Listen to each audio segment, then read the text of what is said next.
Yo, what's going on, guys? Egal Talks Football, and we're back again with another video. Today, we're going to be doing mid-season review, doing a report card and player ratings on some of the players. We're going to talk about some of the transfers and just like the highlights and the lowlights of the season. I don't think there's many lowlights, but let's get the show started.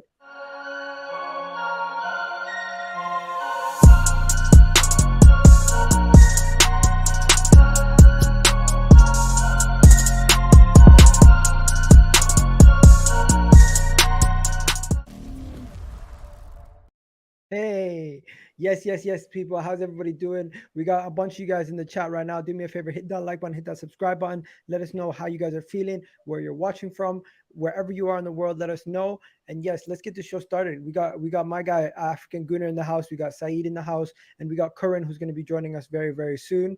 We're going to be doing some player ratings and talking about the season. But how's everyone doing so far? How you guys feeling? I'm going to start with you, African Gunner. It's been a while. How you doing, man?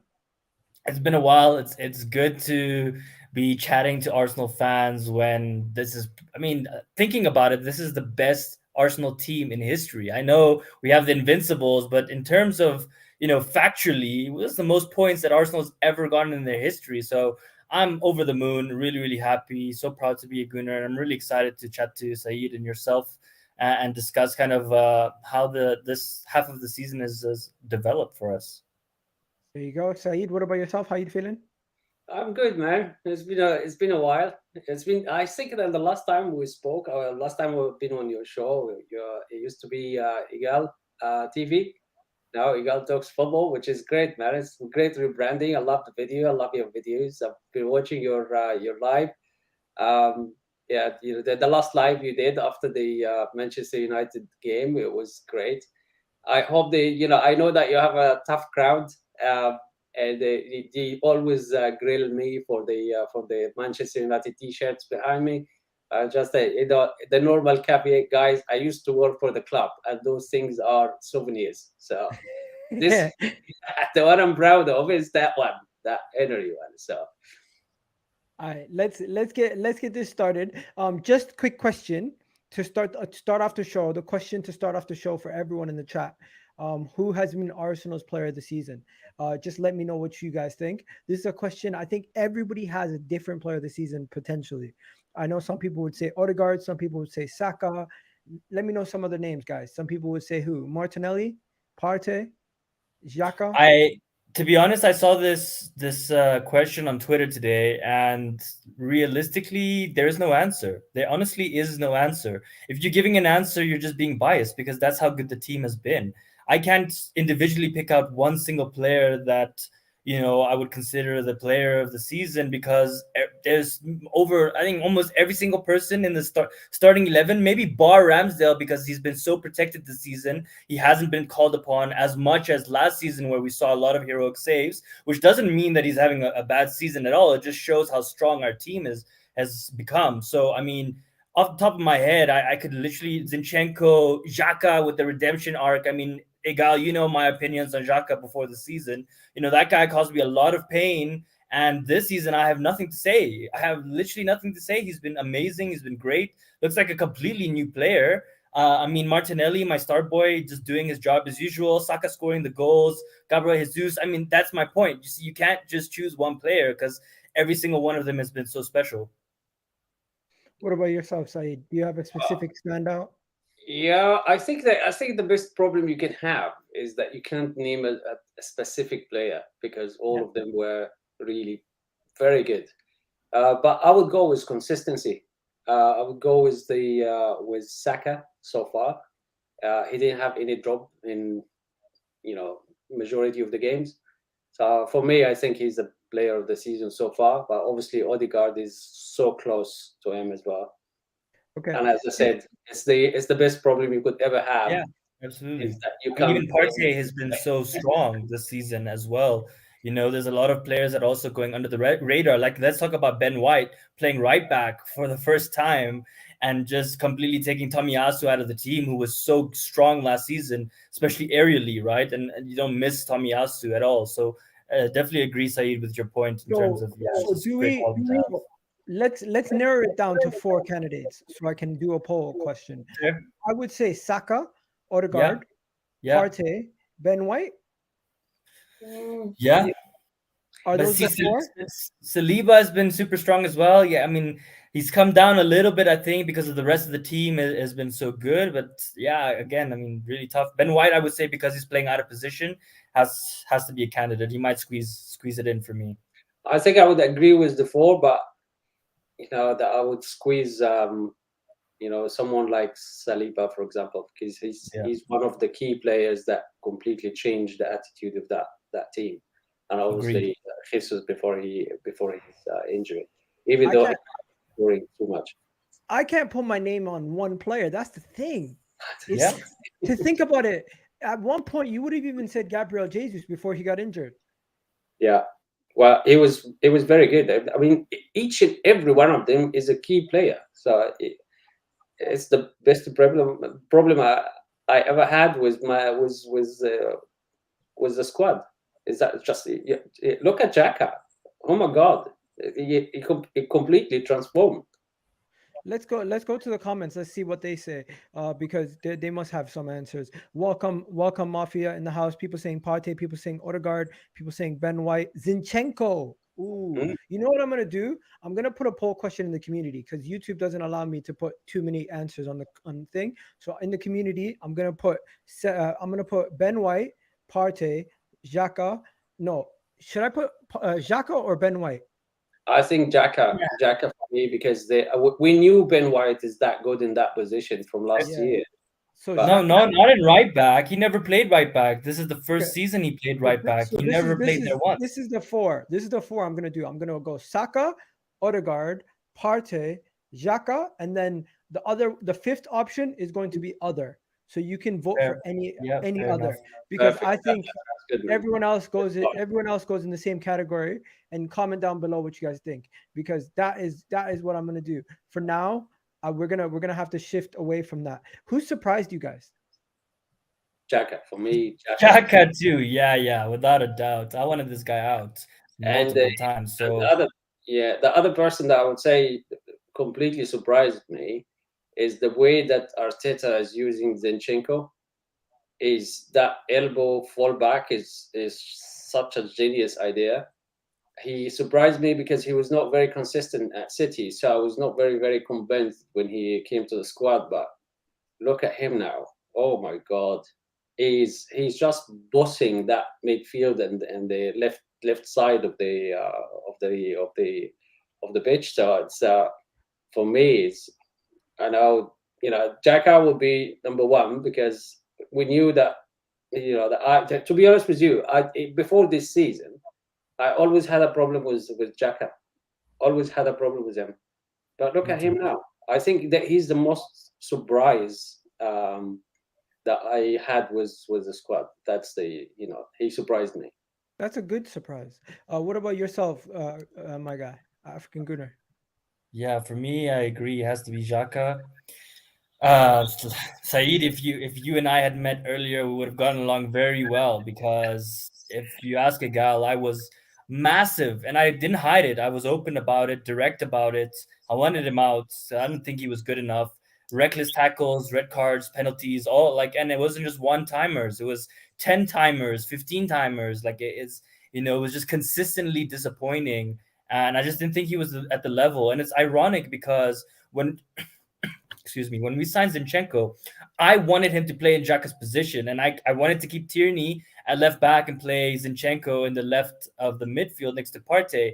And in fact, what Arteta has done is basically he is a midfielder. He's not even a midfielder. He's basically a utility player that is playing every single position. You'll see him on the right wing. You'll see him in center mid. You'll see him at left wing, left back. I mean, it's just absolutely incredible. And his technical ability and the way he's dictating play, people can't people are pressing him and he's finding passes that I haven't seen, maybe it's like the Cazorla types of passes that I haven't seen Arsenal do in a while from a left back position, right?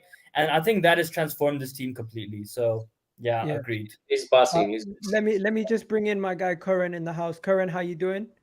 Apologies because the traffic got me, but we're here now. I hope all of you have been good. We've been good, man. Good to see everyone. Hope you're all well. Good to see you. You know what? You haven't missed much. All we really spoke about was who's been who's been the player of the season so far, I feel like it's tough to pick one. So we've kind of gone down and picked four for everyone to pick from. And the four were Odegaard, Saka, Partey, and what do you call it? Odegaard, Partey, Saka, and Saka. So Xhaka, Saka, Odegaard, Partey. Those were the four. And it's kind of harsh on Saliba, Zinchenko, and everybody else, but we put another category for other. And would you have a dead set one, or do you think it's fair to just say, you know what, it's been a four of them? It's difficult because if you think about what actually our team is built on, it's built on the fact of we attack as one, we defend as one, we press hard, we defend off the ball very well, and we attack with the ball as a unit. So it's very difficult to just point out one. Out of those four, I'd probably say Odegaard, just because of the way he controls the ball in the second phase, the ability that he's developed in that final phase to get the ball, basically make those runs, those late runs into the box. So probably Odegaard out of those four, but it's very difficult because we're not like City. We don't just go, okay, it's not Haaland. There's no, like with United, they're talking about Casemiro, and there's players that you can see specifically. With us, it's like, okay, you could say Odegaard, and the players have had phases. Like Jesus started off very well. Odegaard came into it a bit towards the end, towards the World Cup and after the World Cup. Saka and Martinelli had that period in October. Like the players have all stepped up at appropriate times. So it's not like I feel like there's one person throughout the entire season that's been like, this is the guy, this is why we're here. It's people, that's what you want. You want players stepping up at crucial times to take over the mantle from whoever's sort of falling away a bit. And we've done that very well. So it's difficult, but if I was to pick one, probably Odegaard. But you know what? Can we just speak about our record against the big teams, like the other big six teams? Because guys, last time we spoke, I think that at least the last time I spoke to you guys, we did not expect ourselves to be battering these teams home and away. We beat Tottenham home and away. We beat Liverpool at home. We beat Manchester United at home. We beat Chelsea away. Like this is a new thing to us. We haven't been able to do this in a long time, and I'm loving it. The record against the big six, we got to talk about it for a second because it shows massive improvement. I'll start with you, Saeed. I think it's the biggest improvement we have for a very long time. But we knew that was coming. We knew that we are in the process. We're getting there. So for me, it's not the biggest surprise, but it's a very very good run against the big six. But not only the big six. I think the togetherness in that team, and they are all very close in age, very close in the margin of improvement. But some of the players just explode this year. So I think it will just not. I don't want to curse anybody, but I think we're looking very good. There you go. I don't know why you would curse anybody at this moment in time. Everyone's doing well. well. I don't want to, mate. I don't want to even curse the run that we're having. In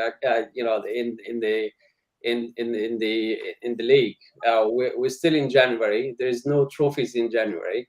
I don't want to, get very excited. I am excited, but I'm not. I don't want to get very excited. I will have a belief after the 15th of February when we play City. I will have that kind of yes, we can win it by somewhere around April, but I will celebrate big time in May. So that's my approach. Okay, fair enough. What are you saying? My guy, African Gunner? What are you saying about the Arsenal this season? How we performed against the big teams, and even you can bring in our home record also if you want to talk about the home record also. Because I don't think it really matters home record or away record, because if you're a big team, you're gonna win home and away, right? If you're gonna win the league, you have to win home and away. I think my perspective is, over the last decade, Arsenal's always had a challenge against the bigger teams. I mean, our problem under Wenger was that we could beat all the small teams, but when it came down to the bigger teams, that's when we were getting slapped up. 8-2 against United, 6-1 against Man City, et cetera, right? So this natural progression is what I expected if we were going to compete at the highest level. Of course, I didn't expect to be this good this season and beat all these big teams so comfortably. These games have not been flukes. We've been dominating completely. I mean, even the game we lost against Man U, 3-1. I think we dominated that game, and I really do believe we should have won that game. So I really hope it carries on. I think previously we've struggled to score goals, we struggled to create, and that's something that this season we haven't. And that's why when, for example, United scored the first goal, I'm not worried, because I know we're capable of just creating so many chances. It's all about finishing them, right? So I think even now in the second half of the season against, okay, I'll take Man City out of the equation because I think that is going to be really interesting. But I mean, we talk about Liverpool playing Chelsea at home, all the rest of the big games that we have left. I'm quite confident that we will create enough chances to win that game. And if we don't win those games, it'll probably just be because of bad luck and we didn't take our chances. So yeah, I'm really proud of the team. It's great to see. This is what we've all asked for, when just an additional point, right? I mean, I'm 26. Growing up in school, let's say middle school to high school, university, these are the games where my friends would come to me right after and make fun of me because I never won the big games. I'd beat all the Stokes and all the Burnleys, etc. But when it came down to beating your biggest rivals, we never did. And now, I'm working and stuff, so at work I can be proud about it. But it's great. I'm really happy for Arsenal fans that are growing up in school because they get to have the bragging rights that I didn't really have. There you go. Curran, what are you saying, man? What do you think about Arsenal's record this season at home and away against the big teams and even against the smaller teams? Because that's where we used to drop a lot of our points also.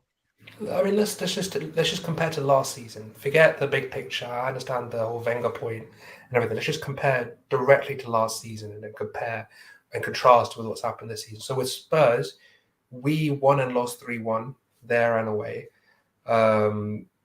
Oh wait, no, was it 3-0? No, we won 3-0.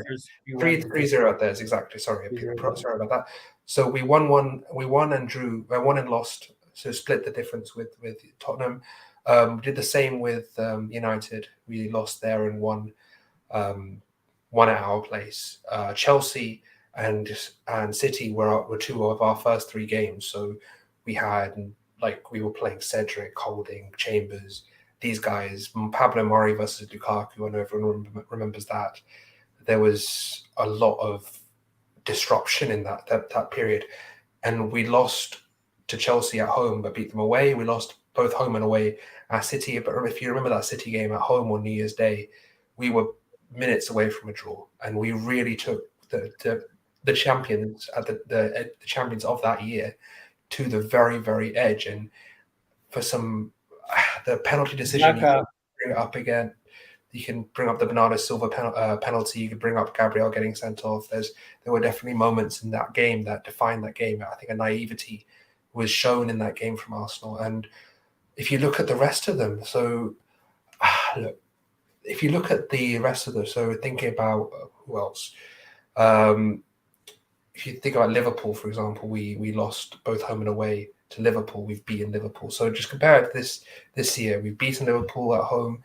We've beaten Chelsea away, the same thing. But the difference is we've shown a progression in dealing with situations that when things go wrong, we went behind at Liverpool. We went behind at United last weekend, and we've responded very well. We've managed to manage those moments and grow into the game and make sure that we do not capitulate and lose points. And this is why I'm not as scared as I used to be when it used to come to these games. I thought we'd win, but I thought we'd win actually 3-0 or 3-1.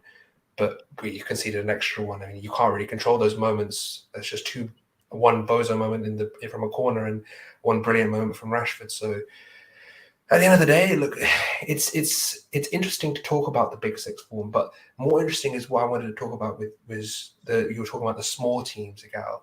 The Brentford away last year, which we started off last season so badly. Crystal Palace, the first game of the season away, which we won convincingly.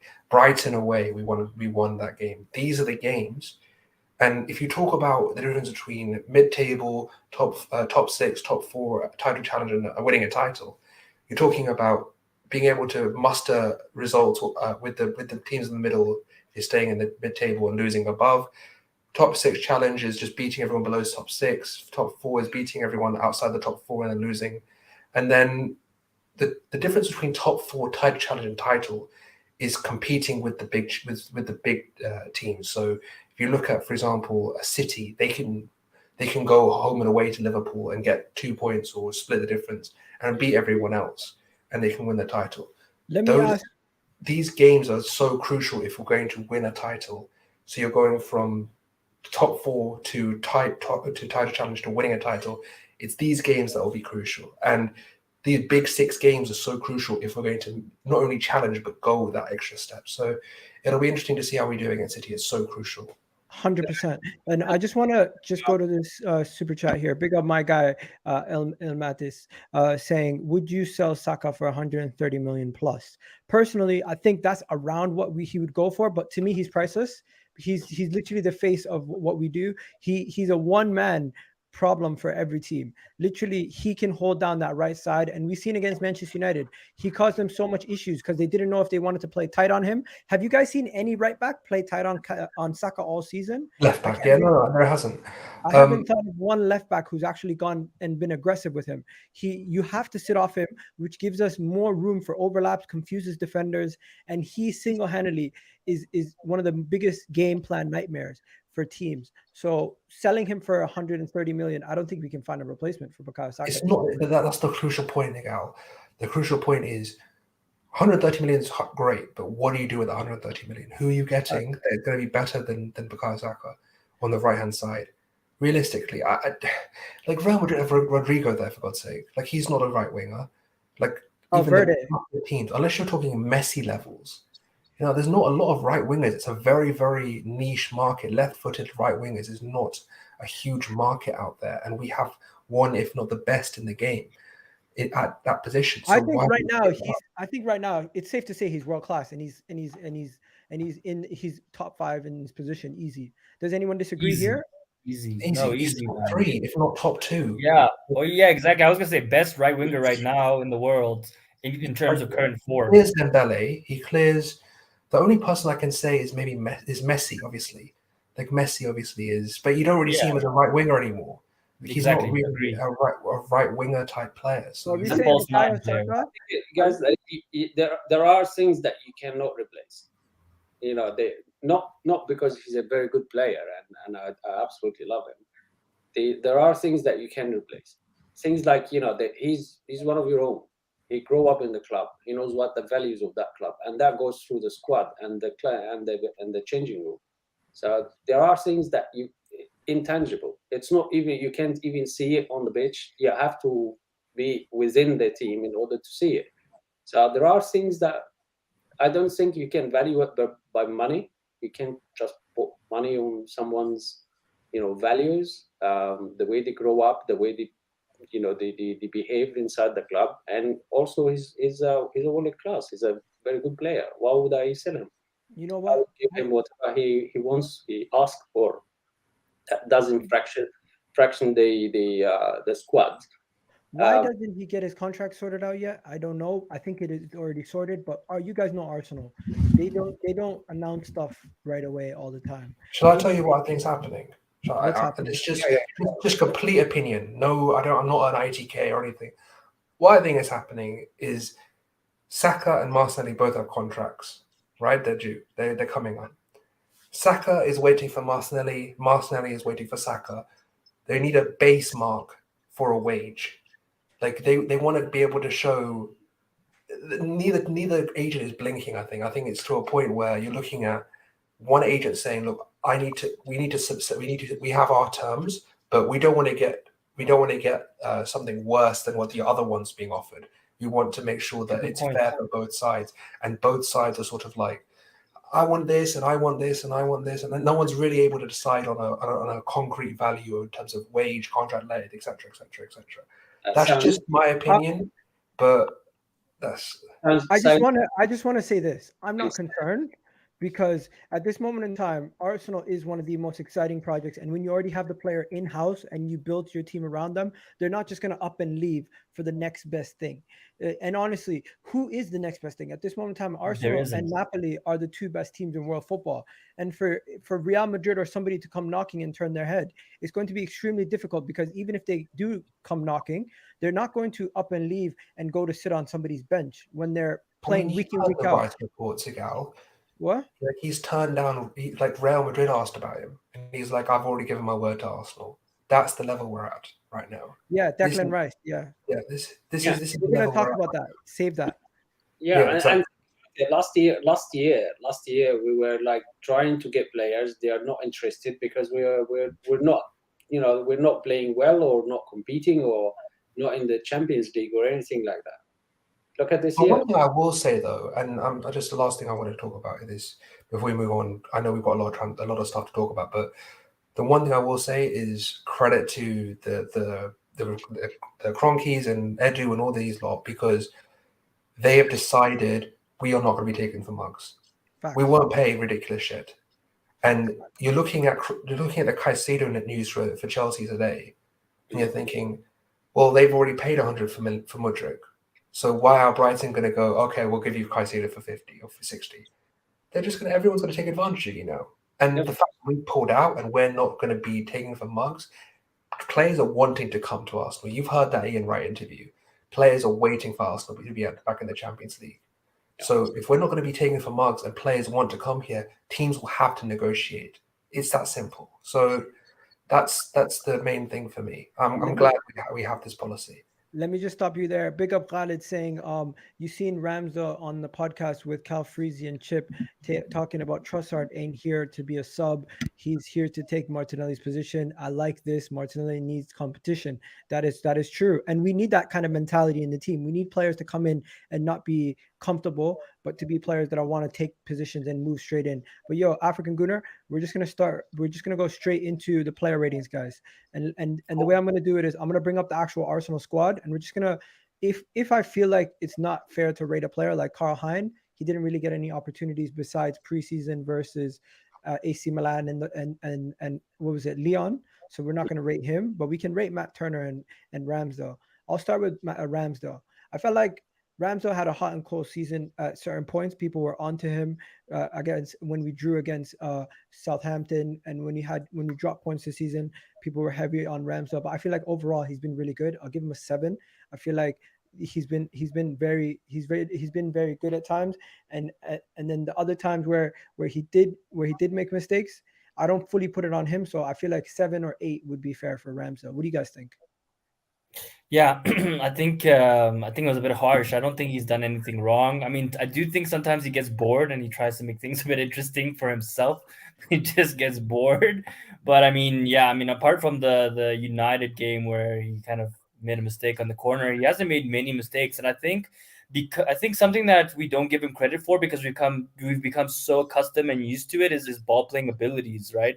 The way, at the beginning of the game, for example, it goes straight to him to launch it long. A lot of the times he's waiting for Martinelli or Saka when we have the ball to launch it and start an attack. So for me, he's had a great season. I don't think he's been an up and down season. I just think the fact that he hasn't had to do much, as I said in the beginning, might make people think that, okay, he's not doing much, et cetera, et cetera. But I mean, apart from Newcastle, we have like the second or third best defensive record in the league, and he's part of that. And in the last 3-4 games, he showed up big time. So for me, he deserves an 8 for the first half of the season.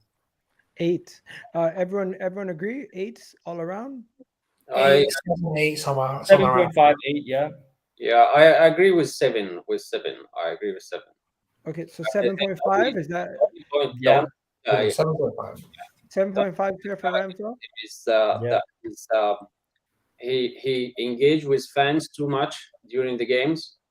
I like that from him. I like that too. I like keeping the focus a bit more, especially against the opposition fans. I'd like to focus a little bit more on the game rather than having trying to take on the opposition fans or anything like that. I mean, the thing To is, be honest, if you look at what it happens in the games, he's literally doing nothing for like 80 minutes. Yeah, he's literally doing nothing, and he's someone that needs the focus. He needs to be concentrated. He's like, we saw the pigeon, for God's sake. The pigeon got him. The Southampton goal. Like, he is very easily swayed. Like, I feel like he's got something. There's something like all these great goalkeepers. They don't have that same. There's something different with they're wired differently, and the reason why I'm saying a 7 is because I just feel like there are still. I don't know if you saw, but he's actually broken his knuckle or something, and he's taped his fingers together. I didn't know that until literally yesterday. But There's a lot of like the Southampton mistake, obviously United mistake yesterday. The way he dealt with that corner, even though he was being fouled against Villa, there are mistakes there. But I just think that his ability on the ball, especially the ability to find the fullbacks from his kicking, his ability just to ping it to a White or a Zinchenko, Tomiyasu, or Tierney, whoever it is. His ability to find them consistently again and again, it's the consistency that matters. So very, very good. Because we have to do a bunch of players. 1 second, because we have to do a bunch of players. Let's try to go through these. Yeah, cool. Matt Turner, I'm just going to keep this one quick and sweet. He played a bunch of the Europa League games, played a couple of cup games. At the beginning, we were kind of harsh on him. Near the end of the season, near the end of the season, closer to a World Cup, we've seen his true side of him, and he was one of the better players in those Europa League games. Even some of the games that we lost, like the PSV game, you couldn't really fault him too much. Wait, Ramsdale played in the PSV game. Am I wrong? The second one he did, yeah. Yeah, the one we lost, Ramsdale played, right? Yeah. Yeah, I think I like Turner. He's a very good goalkeeper, but the most I like about him is his ball distribution. Is really good. He's very good with his feet as well. So I like him. I question. Well, but you guys didn't give a rating. I give him 7 as well. I give him 7. I question. 7? Oh my god. Okay, Curran, what did you give him? I'm giving him the games for the small number of games that he played. He played really well, and I think he's have a big margin to improve. What are you saying, Curran? I was gonna say 6.5 because he hasn't played enough. I can't because like Ramsdale, I gave a 7, and he's been pretty decent, and I think he will only get better. So I can't really give him the amount of games he's played. I can't give him a 7, but 6.5, maybe 6, 7 at a stretch, something like that. The 4 games that he played, I don't think he conceded a goal. Did he? I think he did. He definitely did. Did he? I'm not entirely sure. I'm not sure. I think he did. Maybe 1 or 2 in the Europa League, and maybe his first game. I think it was a bit shaky. Let me. I mean, he'll be playing against City most likely. I doubt it. I don't think Arteta. He conceded against Zurich. That's it. The one game that he conceded, that he played in, he conceded against Zurich.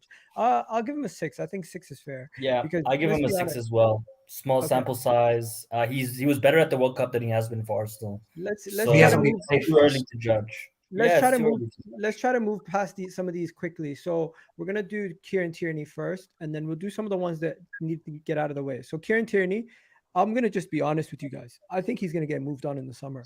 I've seen reports today that they're looking to move. They might be looking to move him on. I think Tomiyasu is our new backup left back. We'll have to give him a 6 as well because he's barely played. Tierney used to be one of my favorite players because of how good he was in past season when we had an average team. He was one of the real professionals that stuck out for me regardless of his quality. He was just Mr. Consistent, aka like Nacho Monreal. But yeah, of course, I mean, it's sad to hear that he might leave, but it's understandable. And I like this ruthlessness from the club, which we didn't have in the past, players like Holding and stuff. There's no point of holding these guys if they're not going to bring anything to the team. So I'm going to give him a 6. What are people in the chat saying? People in the chat are giving 7s and 8s. Is that for Matt Turner, really? I'm going to give him a 6 also. I feel like I could even give him a 5 because his injuries have been an issue. He hasn't really played much. He hasn't been injured this season, though. Not this season. Sorry, but was he not injured? I think he got injured for a few weeks, but nothing major. Yeah. Okay. And then he's played 15 games in the Premier League this season. He's played all the Europa League games. And to be honest, the only reason why he's getting a lower rating is because Zinchenko has been much better than him. You can't really fault him because his opponent, the person who's taken his spot has been much better than him. So 6 is fair, I think. I think he's a classic left back. That he's not as good as Zinchenko when he comes into the midfield. And the way that Arteta wants him to play, he did try to do it many times in the Europa League games and in different games as well. I think he's a very good player, and I really like him. I give him, for the games that he actually played, he performed really well. So I would give him 7 as well. Correct. I mean, for me, it's quite simple. I think he's going to have a much bigger impact in the second half of the season, given we've got Trossard now, because. Yeah. If you look at Trossard and you look at Zinchenko, they both like to operate in that inside left channel. It's going to be I mean, you saw for the goal against United, Zinchenko was outside, and he was able to cut the ball back in. If you look at what we're going to need for the second half of the season, Europa League, maybe even FA Cup if we beat City, he's going to have a massive impact. So for so far, I would agree maybe 6.5, 7 at a max. He hasn't made a massive impact, but he hasn't been bad either. And plus, the other thing is what I'm expecting for the second half of the season, he's going to be a vital player. So I think you have to take that into consideration as well. I think we're going to be here all day if we don't kind of do these in bulk. So let's try to do these a little quicker. I'm just gonna be honest with you guys. Zinchenko, I'm giving an 8. Ben White, I'm considering giving a 9 or an 8. Saliba, I'm thinking about giving him an 8. Gabriel, I'm thinking about giving him an 8. I'm thinking about giving all 4 of those guys either 8s or 9s. What do you guys think? Who do you think should be getting the 9 out of the group? Who do you think should be getting the 8 out of the group of defenders? Because I feel like a lot of them deserve high ratings. Rob Holding played well in the Europa League. I'm going to probably look at giving him a 6 or a 7. Actually, he's been decent in the Europa League, so I'll give him a 7. But then Tomiyasu was crucial against Liverpool, crucial when he played that inverted left back when Zinchenko was injured. He's done well also. I'll give him a 7.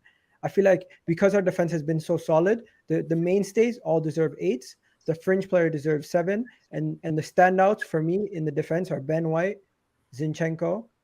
It's tough. Gabriel and Saliba. So the back 4 gets an 8, all of them. The fringe. So you wanted to quickly go through them and just give a rating?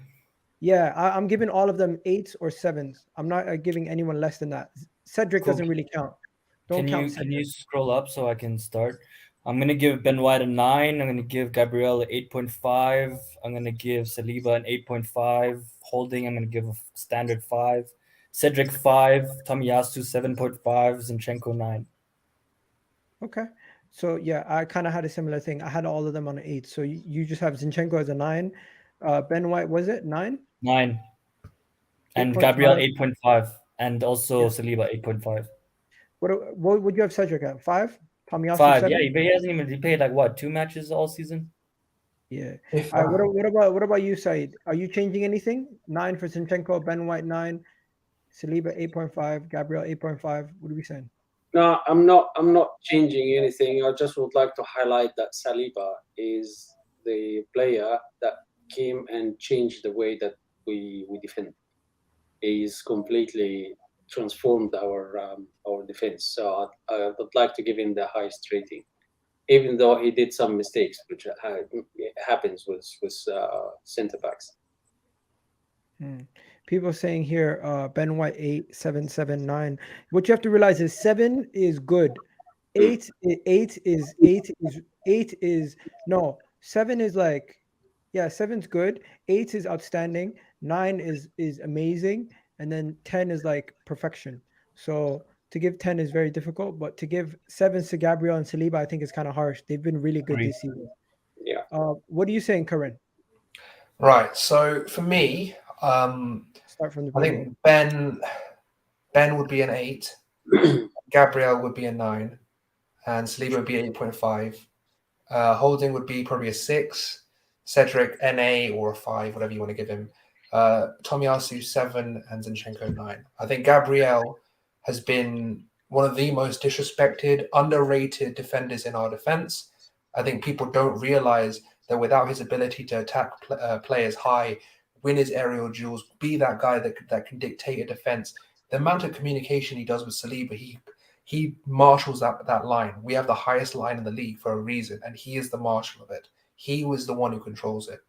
And I understand that Saliba's come in, and I love Saliba. I think he's going to be one of the best defenders that in this league for a long time. I think he does stay. I think he will stay. But when you look at Gabriel and you look at the way people talk about him, and he's got this bozo gene, and he's got this and he's got that, the amount of away days that we've gone through, clean sheet, Palace, clean sheet, Brentford, clean sheet. He is the one that is the one that goes after. He goes after these guys in the air. Tony, Zaha, these guys. He covers them. He's the one that marshals it. He is the one that really pushes and leads that defense. So I refuse to rate him any lower than that. He is the guy. he is the one, and I'm so glad we renewed him. I give them both a similar rating, but to be honest, there's people who are in the Saliba camp of best defender. I'm in the camp of Gabriel being our best defender. Agreed. And let African Good has been a great point. Winning goals against Fulham and Chelsea as well. Yeah. I just wanted to add that I think we were talking about phases, and I think in the initial, let's say first 9 games, I think Saliba was dominating compared to him, and then the last 9 games, I think Gabriel's definitely stepped up. I think Fulham really helped him because I think Fulham, he made that mistake, and then it kind of just got into his head, and he got through that period. He scored the winning goal, and he went on. But yeah, Gal, I know you want to go on and do things. So I'll let you post World Cup. That's the thing. So let's just do this quickly. Thomas Partey, I'm giving him a 9. I think we all know why. He's the glue. He's the guy who just does everything. Saka. Do I need to say anything else? I think Saka deserves a 9 or a 10 also. So I'm just gonna say 9.5 for Saka. Even though I feel like it's harsh on Partey to give him a 9 and give Saka a 9.5, but I just think it's just the way that it goes. Unfortunately, the goals and assists is the match winners. Even though Partey's defensive output and everything that he's doing throughout the game, giving us control of the game is massive. Saka's making the difference on in every single part of the game. Odegaard, similar thing. I'm going to give Odegaard a 9. And then we're going to go to Xhaka. 1 second. Where is Xhaka?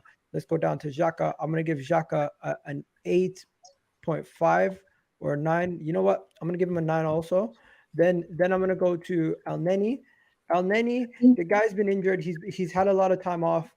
Can't really give him a good rating at all. I'm going to just give him a 5 or an NA. To be fair, when he's played, he hasn't played bad. To be fair, like he's just not of the level. Lokonga, I can't give him a pass. Lokonga is probably the person I'm going to be the harshest on. Albert Sambi Lokonga is going to get a 4 for me. I feel like his performances have not been that good. He's been somebody who's been the bad. It's not that he's terrible. It's just when he comes in, he can't do what we ask for him to do in the 6 role, and what we ask for him to do in the 8 role is not what he's accustomed to doing. So it leaves him in a situation where he seems like he doesn't know what he's doing at times. Then I go to Fabio Vieira. Very hot and cold start from him. At times he looked really good. At times he looked very, very, very out of place. So I'm going to give him a 5. I'm going to give him a 6, to be fair. For Fabio Vieira, and then Emil Smith-Rowe has just been injured, so I'm going to give Emil Smith-Rowe an NA. What are you saying, African Gooner? I'll start. I agree with a lot of those. So Thomas Partey, I'm going to give a 9. I'm going to give Saka a 9.5. I'm going to give Odegaard a 9.25 because I think he's been a bit better than Partey. Smith-Rowe, NA, as you said. Vieira, bang on. I think 6 is very fair. Very hot and cold. Great goal he scored. 2 great goals he scored, but I just was expecting to see a bit more. I know he hasn't played so much, but still was expecting a bit more. Lokonga, man, I think they're going to end up getting rid of this guy because the fan base is not too happy with him, and it doesn't seem like he has what it takes to be at Arsenal. So I'm going to give him 4.5. I know it's a bit harsh, but that's just, I'm not too happy with him. I think out of the whole team, he's really been the most disappointing, really. Elneny was doing his job. He scored a good goal. Have to give him a 5. Xhaka has to be a 9. Did I give Xhaka a 9? Yes, I did. So the only difference we have is the 9.25. Then I'm going to go to Saeed. Saeed, what are you saying? I'll start with Xhaka. I'll give him 9. Partey, I'll give him 9 as well. Saka, I'll give him 9.5. Odegaard, 9.5. Smith-Rowe, I'll give him 5 just because he didn't play. To be fair, he didn't, participate a lot this year, but he's coming back. I should expect better from him. Vieira, as you said, I agree with you. Hot and cold. I'm not entirely sure about him. Lokonga, he just seemed to be lost in that midfield.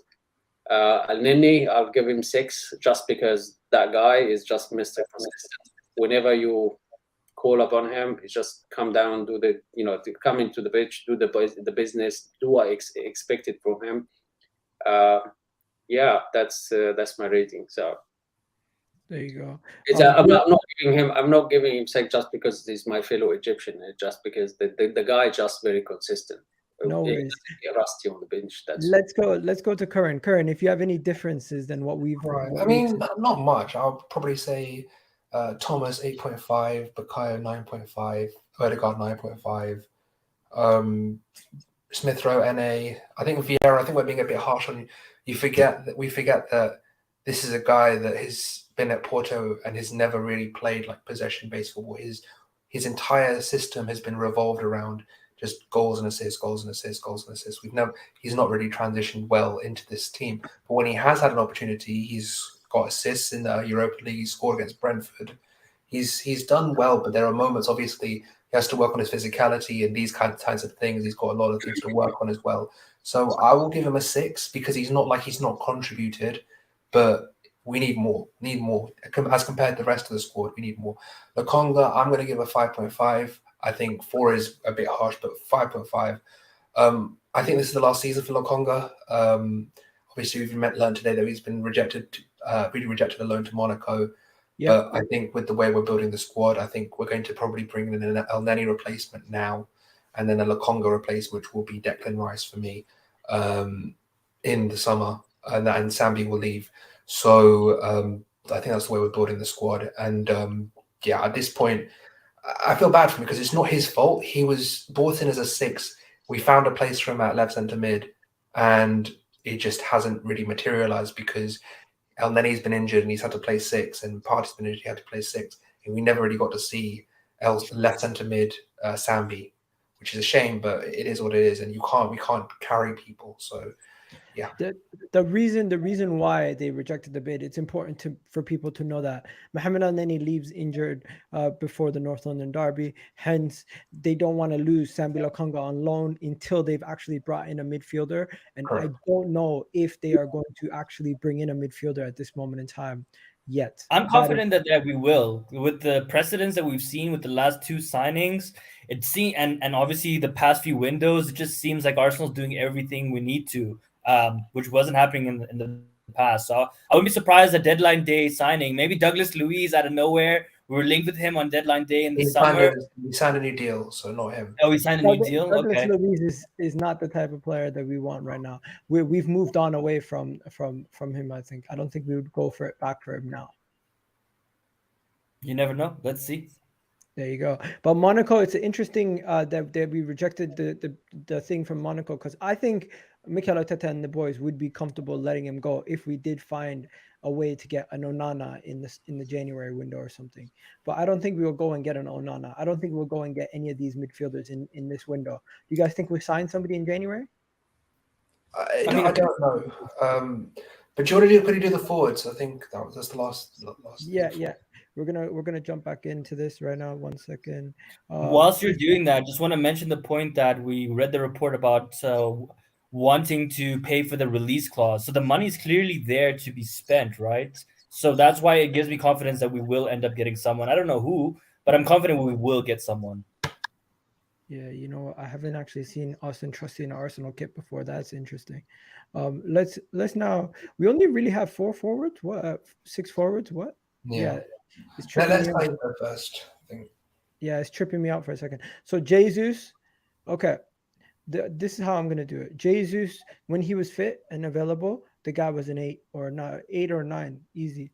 But the fact that we've been doing so well even without him gone, I kind of forgot how good he's been for us. So I'm gonna just say, based on the run of how he played, I gotta give him a 9. I think he was really good for us before he got injured. Do you guys disagree? No, I think 8 is a fair score for him. I think obviously there's a lack of goals, but I would give him a 9, not an 8, bro.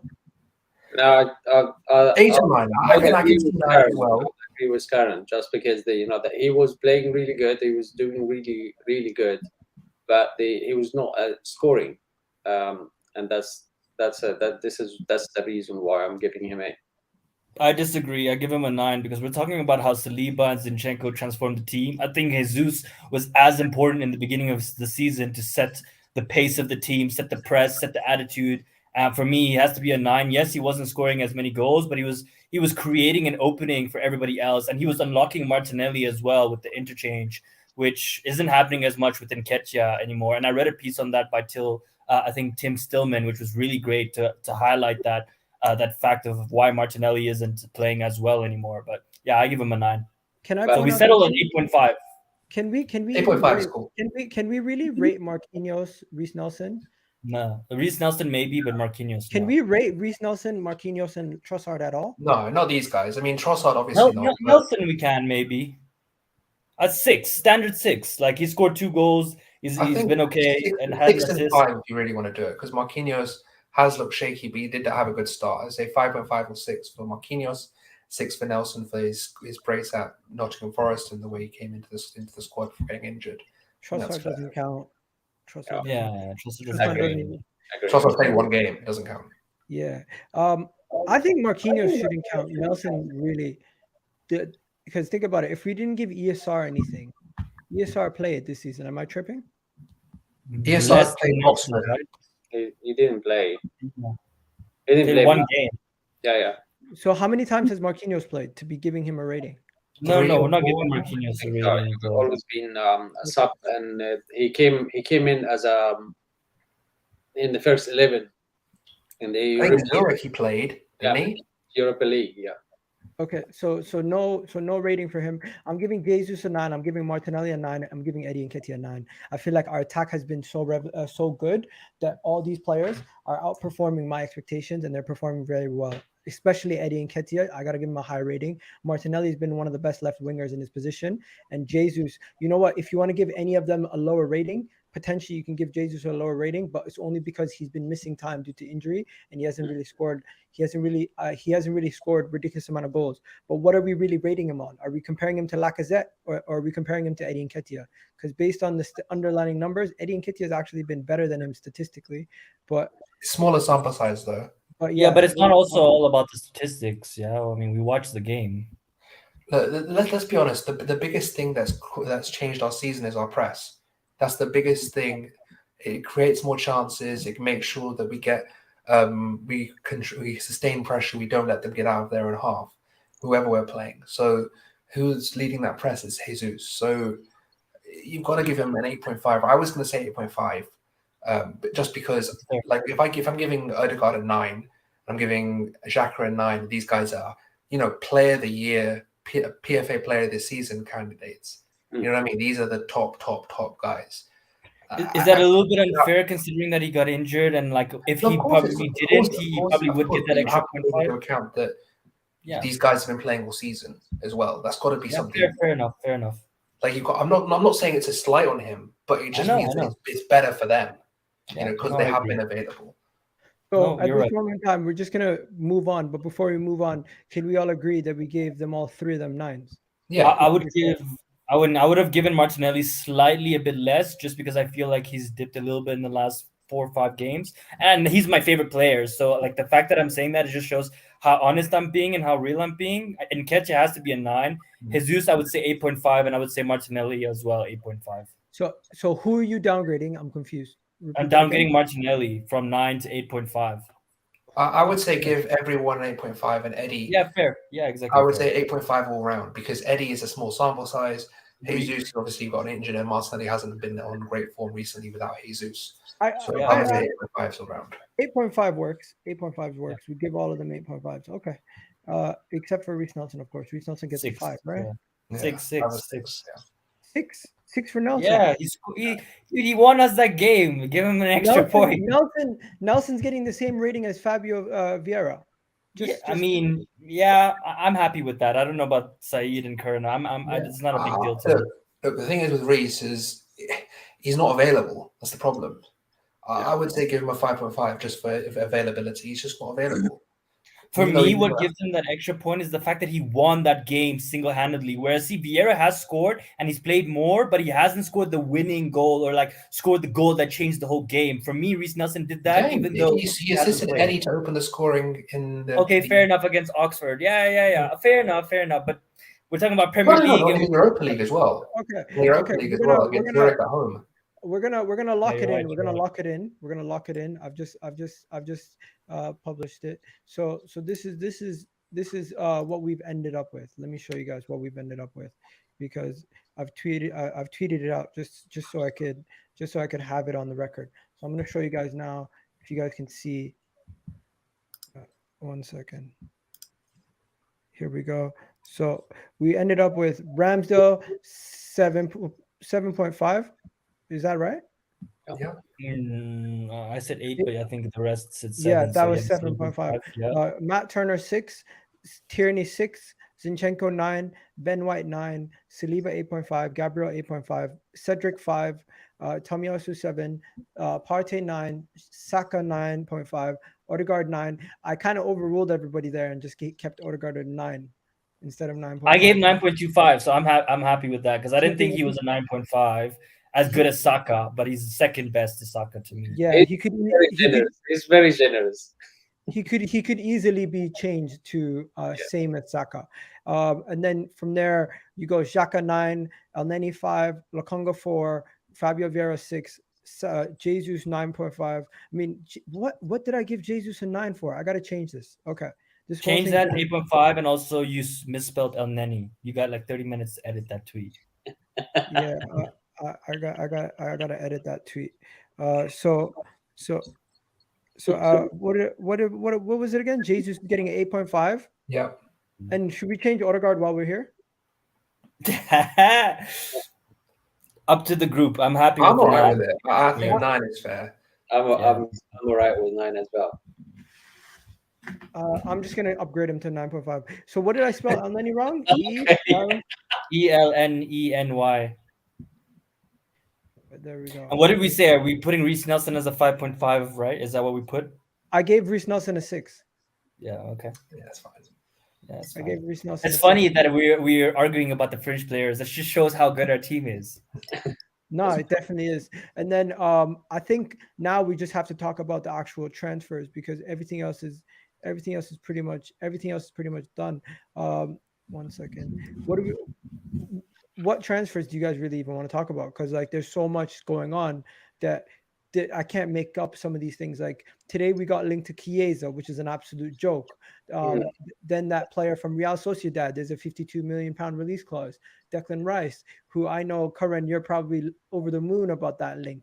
There's so many different things going on, but like, where do we start with these transfers? Because every single day it seems like every day there's something new that I have to talk about, apparently, and it's like I find it crazy. I'd like to start. I think when you look at transfers, you need the priorities. That's that we've pretty much covered everywhere. It's just you need to strength and depth in the midfield. Considering that you have Elneny now, which is a very reliable sub, it's now out of the equation, and you're only left with Lokonga. You need a couple of players in the midfield. And if you can bring 2 players, you can actually loan Lokonga. You can go, and play and get some time on the pitch. I think it's getting a player next to Saka, that will be great. But we have Nelson, so I think we're quite all right in that position. The center forward is fine as well. The left wing we're completely covered now. Trossard is there. The fullbacks, I think we're going with the loan for Suarez, so you might need someone there as well.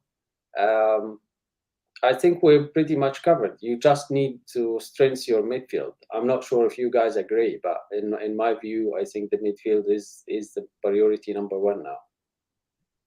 Fair enough. I know you gotta go, bro. So I appreciate you coming on. Thank you for coming on, bro. If you gotta go, you gotta go. Have yourself a wonderful day. Okay. It was nice meeting you, Saeed. Aaron, Good seeing you, bro. Stay in touch, guys. Cheers. I'll see you later. Yeah. See you on Twitter. Peace out. And then Karan, do you want to speak on Declan Rice? Because I know you're a big fan. Do I want to speak on Declan? What do you think? Of course I want to speak on Declan Rice. It's been something I've wanted since, I think, early 2021. I've wanted him at the club. I've been laughed at by Chelsea fans. I've been laughed at by my own fans. I've been laughed at by Arsenal fans for the past year and a half, 2 years now. So the fact that it's finally coming to fruition is a personally very satisfying moment for me. If you're talking about what we're doing in this window, it's quite clear. Look, I feel like the fact that the Elneny news has been released personally means that there's something happening, because I don't understand if there's all these centre midfielder links happening, why would we release Elneny being injured in the middle of negotiations for other central midfielders? It doesn't make sense. It would just mean that they know we're desperate and they'll hike up the price. For me, it means something's happening. I think something's already happening and in the works. I don't know who. I'm not one of the. Again, I'm going to reiterate for this for the 50th time. I've done on Twitter, and I'm not an ITK. I don't know with any of this shit. It's just my plain opinion. But it looks like something's happening, because if it wasn't, then we wouldn't release that information just willy-nilly in the middle of negotiations with all these links. We would be cutting our own knees. Exactly. So I feel like something is happening. I'm not sure about the African Goodness point about the release clause thing being paid, and that means we have money. I think that just shows that we have an interest in negotiating for Zubimendi. I know there was information saying we were willing to do it, but you never know with these things. It could be a thing. This is the tweet I was talking about the whole rebuffed interest from Real Madrid. He said the thing is, and for me personally, the way this Declan Rice thing has come about is quite obvious for me that this is going to be a type of, like, if you look at the Nkunku situation, where the deal is released, like maybe in March, April, something like this, before the window starts, it's going to be something like that. The way that he's constantly talked about us. If you look at the two interviews from Christmas, from December 21 to December 22, December 21, the guy's pissed off at losing. This past Christmas, he's like, they can go all the way. They're a very good team. I can't really compete with them, because the attitude has changed. There's something there. There's something concrete there, and it's not like Chelsea are in that strong a position anymore. They're not going to get Champions League football. We can quite clearly look at that and say that if they do, fair play to them, but they're not, I don't think. And they look like they're going for other targets. Caicedo, Enzo Fernandez, even Amadou Onana, they've looked at plenty of different targets. Mateus Nunes coming out now. Not one of them has been Declan Rice. It's always been, we're expected to go for Declan Rice. This is something that's expected amongst the Chelsea fan base. It's never been sort of something that Bowley has come out and be like, oh, this is what we want. So that's not really. Just wanted to add a remark to that, Karan. I think we've never announced a signing like that, and that's something I would love, right? In March or whatever, we're like, holy, it's done, basically. I mean, I've seen Chelsea do it, I've seen Man City, we've seen Liverpool do it. We've never actually done it. One second. So you're saying we're not going to sign a midfielder, but we're going to announce him in March? That's what you? No. That's not what I'm saying at all. That's not what I'm saying. I'm saying we are looking at this window as an opportunity window. I think if there's an opportunity to fill out the squad, because we need the body, I think something is happening already. But the main marquee, the main target for next summer is Declan Rice. That's quite clear. And we've shown that we want. I think there was one day when Gunnar Blog, Sami Mokbel, Jacob Steinberg, all like 5 or 6 of these guys at once, because Arsenal released it. Arsenal released that we're interested. So there was a massive media dump. Every outlet was saying Arsenal were interested in putting Declan Rice primary target, and Declan Rice is open to the move. That's not a coincidence. It's literally happened in like an hour. Like everyone came out and said it, because they're leaking it, and it's a control. What Kern is basically saying is that we will sign a midfielder now to replace Elneny, because he's pretty much out for the season. We know that.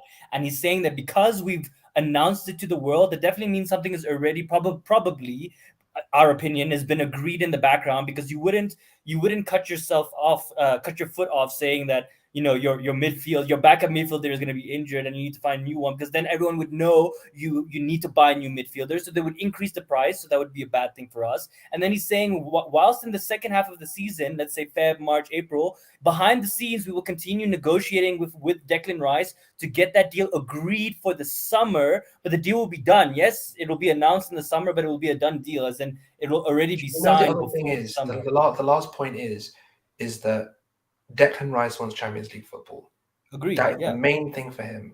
And when we mathematically secure Champions League football, then that's a done deal. Because that's all he wants. He wants to play in the biggest competitions. He likes. But Kern, where will he play? That's my question, because I see him taking Xhaka's position only, and I don't know how Xhaka gets dropped from this team. I look at him like this. I look at him as a player similar to how Manchester City have Gundogan, who comes in and he fills in. But he starts most games. No. Listen to what I'm about to say. When they have their fully fit team and Gundogan's on the bench, he can come in for several positions, and that's the same way I want Declan Rice to be that person who can physically come in for a Partey and physically come in for a Xhaka, and we're gonna have 50-something plus games that are gonna be high level. We can't really rotate and put our B team out in the Champions League. So having Declan Rice being able to play him instead of a Xhaka, or being able to play him instead of a Partey on a week-to-week basis is amazing. And imagine if we go and get a Declan Rice and an Onana. Now you've basically replaced Elneny and Lokonga with Declan Rice and Onana. The level raisers that can make for our team is ridiculous. Look, let me just quickly just state how, because there's apart from maybe one or two people, I am the Declan. That's my guy. I am the Declan Rice guy. I will put this out there. This is my guy. And if you look at the signings that we've done, Ramsdale, Zinchenko, these guys have come in and we're thinking, hang on a second, these are positions that we're okay in. There's going to be competition. So they've come in, hit the ground running and took the place. They've gone into the squad. They've taken that starting 11 position. And if you look at what we need, who are the youngsters we've got coming through? We've got Charlie Patino coming through.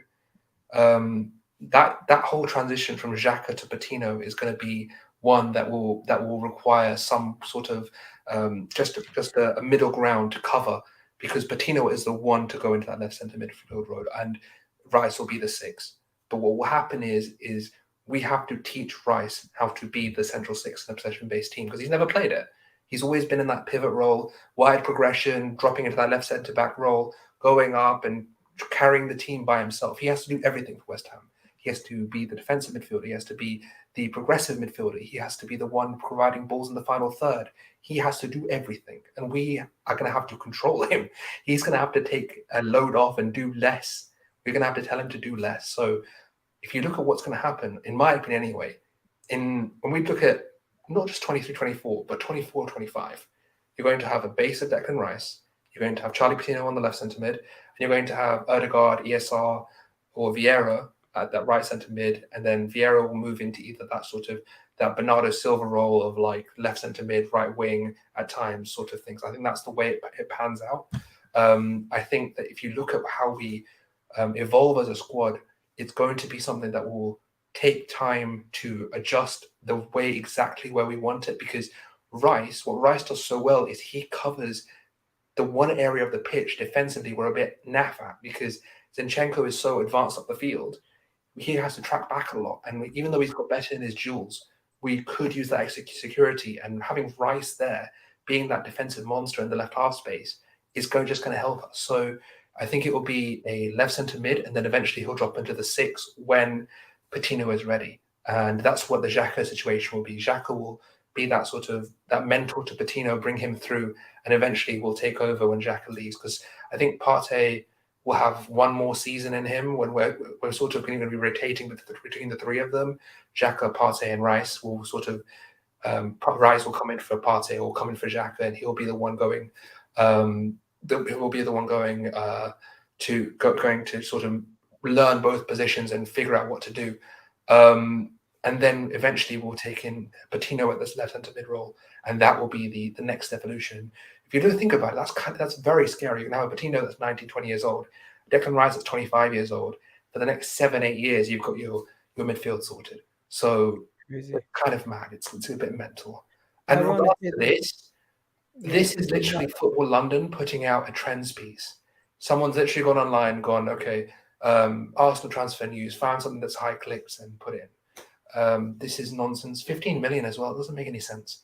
Why would you? To me, I seen an article that makes a little bit more sense than what this originally said. So this originally said, what was it, 15 million or something like that? Something ludicrous. 17.5 million pounds. I seen an article that said Let me find it. I'll find it. I seen an article that said Chiesa for 50 million. That makes more sense, even though 50 million itself is ridiculous. The pricing that I'm hearing for the guy, it has to be a little bit more realistic. Because what the you know that same source that said we already signed Tillemans like 100 times, that Calamasio or whatever, the Italian source.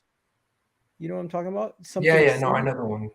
they basically, they're the ones that started this thing. They're like, yes, he just scored for Juventus and just came back from injury, but he could go to Arsenal, and Arsenal will be willing to spend Just 50 Italians making million. shit up, as per usual.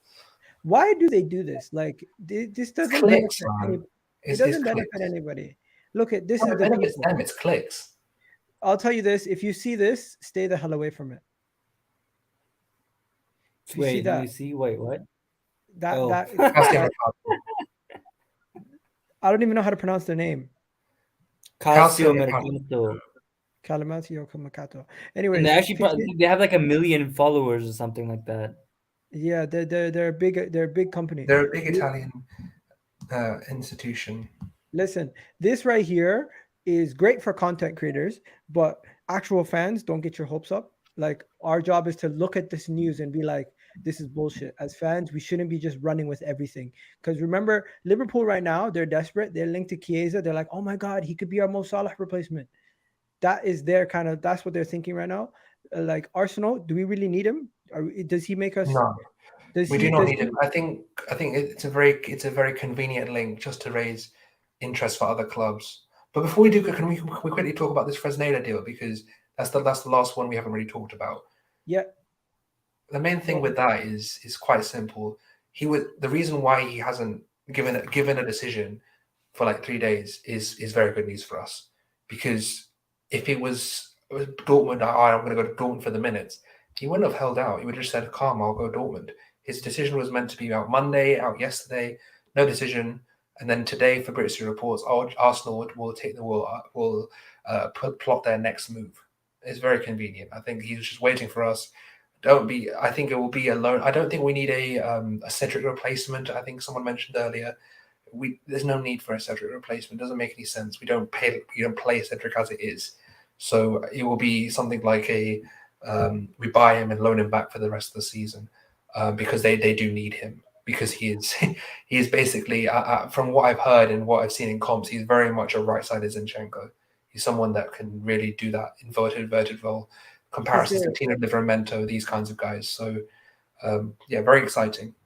You know what? I was, because we have to wrap up soon, I'm just gonna say this. Do you have anything else to say on Fresneda, my guy, African Gunner? No, man. I think Curran covered everything pretty well. So there you go.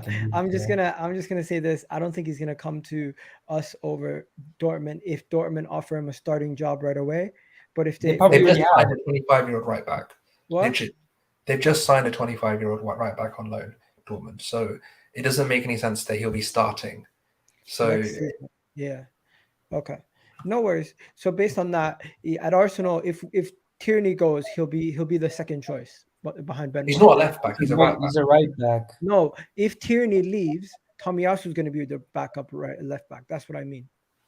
Oh no, well, I don't think yeah, so. kind of. That's what. Kind of. But I think we'll go get someone else in the summer. No, I think Tomiyasu is going to be the backup left back, and we're going to get this. Tomiyasu, to be honest, Tomiyasu is more likely to move into the centre back rotation. That's more likely than him being a left back. I think Tomiyasu is more that utility defender. We can place him anywhere across that back line, but he's predominantly a centre back. The reason why we're getting a right back is to have that inverted option, possession-based system wise right back in Tomiyasu and in Fresneda, and don't forget we have Brook as well.